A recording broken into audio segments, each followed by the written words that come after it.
Alo, Trà Vinh xin chào các bạn. Hôm nay thì mình chia sẻ cái bánh mì ngọt bơ sữa nha. Làm đơn giản mà ăn ngon. Nhìn thôi là đã hấp dẫn lắm rồi. Bánh mì mà không có cần dùng đến lò nướng. Ai cũng sẽ làm được tại nhà để thưởng thức. Dù là không có lò nướng, các bạn cũng có thể áp dụng luôn. Bây giờ thì mình cùng vào bếp để thực hiện luôn nha. Trước hết đó là mình dùng ở đây 2 chén bột mì đa dụng 300g. Bên đây là bơ thực vật cùng với 3 muỗng canh đường, 180ml sữa tươi, có đường hay là không đường gì cũng được, hiệu nào các bạn có thể lựa chọn ha. Sữa tươi thì nó sẽ thơm ngon hơn cho phần bánh mì. 1 muỗng cà phê men khô, 4g men làm bánh mì, chút xíu muối và 1 cái trứng gà lớn cho nó béo ngon. Rồi cho 4g men vào trong thau, thêm 3 muỗng canh đường vô luôn, cái trứng gà nữa nè, cho hết vô luôn một lần để mình trộn. Khuấy đều cho cái phần trứng nó tan ra, cho nó tan hết ra cùng với đường và men.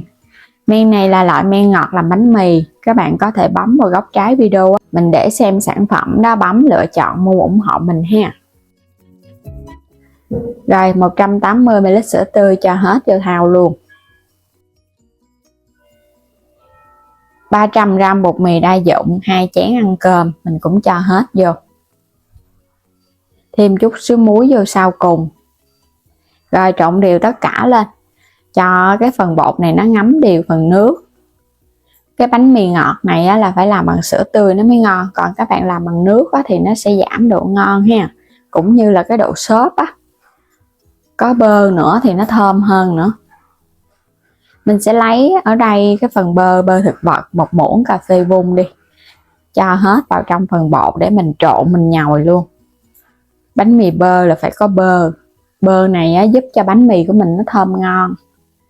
Rồi mình sẽ nhồi đều lên ha, cho nó quyện lại thành khói. Khói bột của mình nó sẽ vừa thôi, nó không có bị quá khô đâu.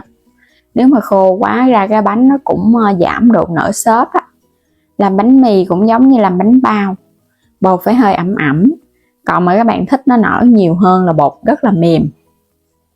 Rồi bây giờ nó quyện lại thành khói rồi. Mình làm ở nhà thì ăn làm đơn giản, còn như người ta làm bán thì cái bột rất là mềm ẩm mà nhồi rất là lâu luôn. Đậy kín lại, mình chờ 1 đến 2 tiếng đồng hồ cho nó nở.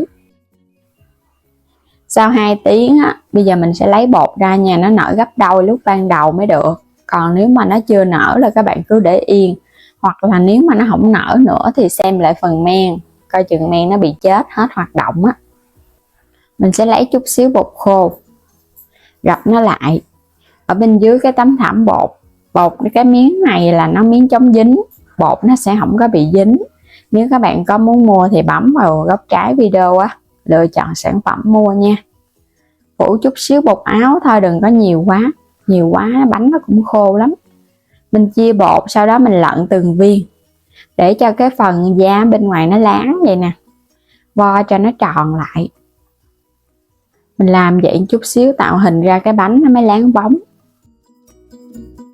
Làm tương tự xong rồi mình dùng cây dao mình cắt múi nha, cắt 3 múi ở trên cái bánh để chút nó nở ra nhìn nó hấp dẫn hơn. Còn không thích thì các bạn cứ để hình tròn ha, làm hình tròn cũng đẹp, mà cắt ra thì nó nở bung ra cũng đẹp luôn. Mình làm cái bánh mì này siêu đơn giản luôn cắt ra vậy là vừa rồi. Bột nó đã nở sẵn, khi mà cắt xong là bắt đầu mình đem đi làm chín luôn được rồi ha. Đây, cho lên đây một chút xíu mè nữa cho nó thơm. Khi cái bánh của mình nó chín nó thơm. Cái đường kẻ này nó còn ẩm nên là mình cho mè lên nó sẽ bám. Còn cái đường kẻ mà các bạn cắt ra mà chưa cho mè lên liền là nó bị khô, là nó cũng không bám mè đâu. 4 muối, cái này là 3 muối nè. Mình cho lên cái chảo, mình áp chảo cái phần mặt bánh trước ha, để lửa nhỏ thôi, để cho cái mặt bánh nhìn nó hơi vàng vàng giống như là mình nướng vậy đó. Đè nó xuống một chút cho cái bánh nó dẹp ra chút xíu Xoay qua cái là bắt đầu nó vàng lên được rồi. Khoảng 1 đến 2 phút là cái bánh nó vàng cái mặt. Mình lấy nó ra, chắc vào trong cái nồi hấp luôn. Các bạn làm vậy nhìn nó hấp dẫn hơn á, cái mặt nó hơi vàng xém xém. Rồi khi mà mình hấp nó nở bung bung ra cũng hấp dẫn. Bắt sẵn nồi nước sôi đi, các bạn sẽ hấp bánh. Mình hấp lửa trung bình 15 phút nha.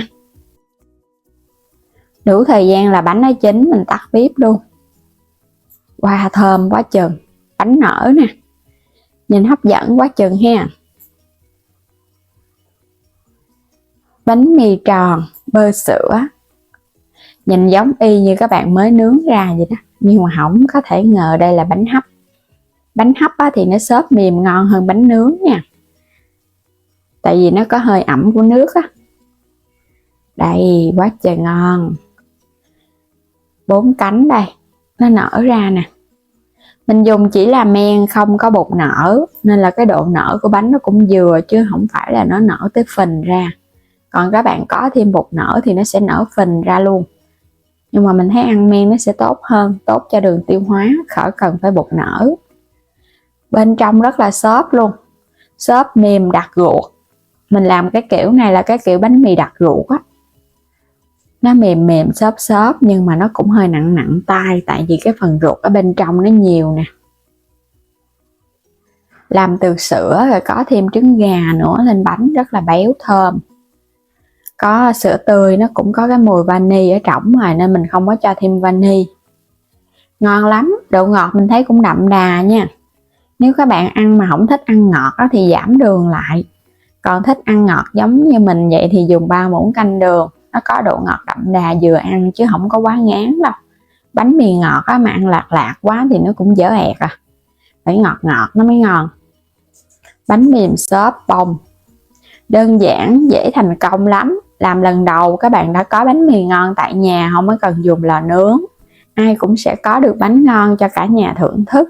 Làm kiểu này vừa hấp dẫn mà vừa bắt mắt nữa. Thì bây giờ mình chúc các bạn ai ai cũng có được bánh ngon nha. Mình luôn chia sẻ những công thức bánh siêu đơn giản. Dù là các bạn mới học làm bếp cũng sẽ thành công cái món bánh ngon. Bây giờ cảm ơn các bạn đã luôn theo dõi ủng hộ kênh mình ha. Vui lòng đăng ký kênh Alo Trà Vinh và Alo Trà Vinh 2 ủng hộ mình. Và mời các bạn bấm vào góc trái video xem sản phẩm, hoặc là bấm vào ảnh kênh chuyển đến cửa hàng lựa chọn nhiều sản phẩm mua ủng hộ kênh mình. Bây giờ thì xin chào tạm biệt, hẹn gặp lại các bạn ở những video tiếp theo.